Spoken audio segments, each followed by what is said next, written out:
Здравейте на всички! Днес ви показвам една ябълка, която е откъсната от моето дърво, за което вече имам направен видеоклип през септември месец 2025 година.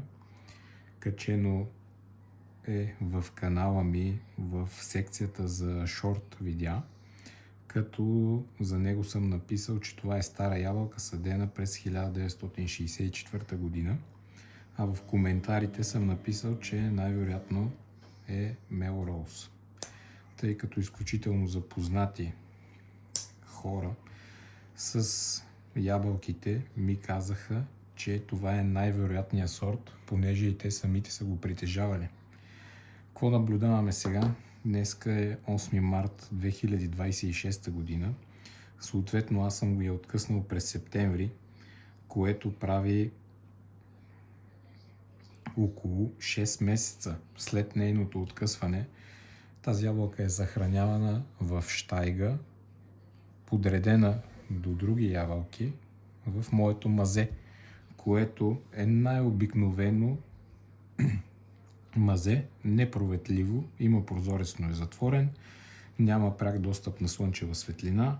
Когато се отвори вратата, се проветрява и съответно влиза студено, но не е нищо особено, не е хладилна камера, няма никакви специални неща. Какво може да забележите? Кората изглежда изключително лъскава, изключително добре, не е мека, не поддава.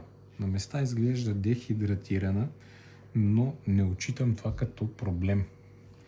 Имайте напред, че ябълките, които се продават в Lidl и са изключително класните сортове, които вече притежавам и скоро ще мога да ви предложа да имате и вие, за което ще разберете по-късно за това нещо в моя канал.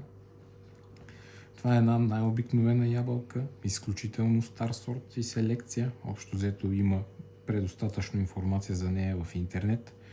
Намерих я съвсем случайно, понеже когато я консумирам, в момента аз консумирам главно Мелроуз, Флорина и Грени Смит, като първи изядох Мелроуз, после изядох Флорината и ми останал само Грени Смита. Това беше изостанало в една щайга, в ъгълчето, тия двечките, те са напълно еднакви, ето може да видите дупетата.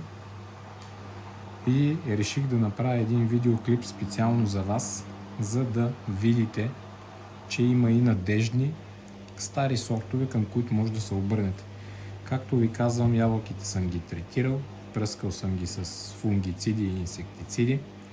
В последствие, след годините на наблюдение, установих, че имам проблем с слънчево изгаряне, което на практика ги изпепелява и изключително им влияе зле.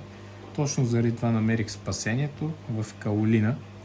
Публикувал съм го в доста фейсбук групи, получих и положителни, получих и негативни коментари. Каолина съм го закупил внос от Украйна, на чувал 25-30 кг, както виждате, никакъв проблем от слънцето. Сега искам да я разрежа директно пред вас и да я опитам. Не знам какво се крие вътре, това ще бъде изненада. Уха!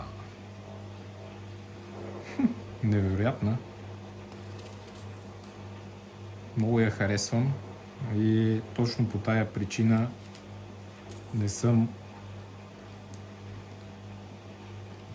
извадил дървото още, макар и то да е доста компрометирано, както го виждате във видеоклиповете, по-скоро във видеоклипа.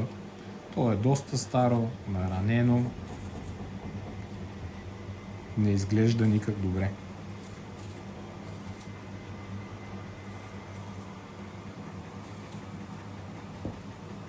Има леко хрупкане при рязане. Значи, на вкус сладка, не е станала хлебна, леко омекнала. Има аромат, изключително добър аромат за ябълка. Отделните клетки се усещат при консумация.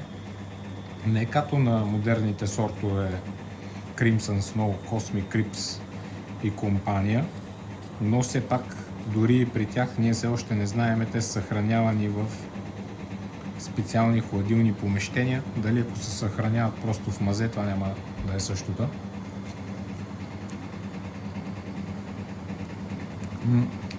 Изключително съм доволен от вкуса. Просто една наслада за непцето в момента изпитвам. Точно заради това мисля, че макар и труден за отглеждане, сортът има своето бъдеще. Както знаете, съвременните сортове трябва да притежават определени гени, за да бъдат те препоръчвани за размножаване. Сега, аз по принцип обичам да бела ябълките, но трябва да изяма и една с кората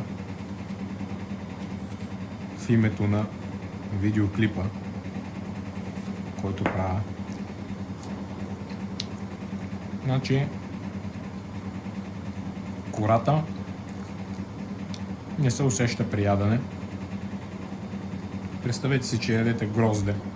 По същия начин се усеща и кората тук. В устната кухина не седи цяла, а бързо се раздробява, което е прекрасно. Беше ми приятно. Последвайте моя канал, лайквайте, абонирайте се за още такива добри видеа. Вашето бъдеще е във вашите ръце. Трябва да знаете, че тепърва ще получите много хубава и много добра информация от мен. Тепърва ще има създадена Facebook група и още много нови западни сортове. И не само. Всичко хубаво.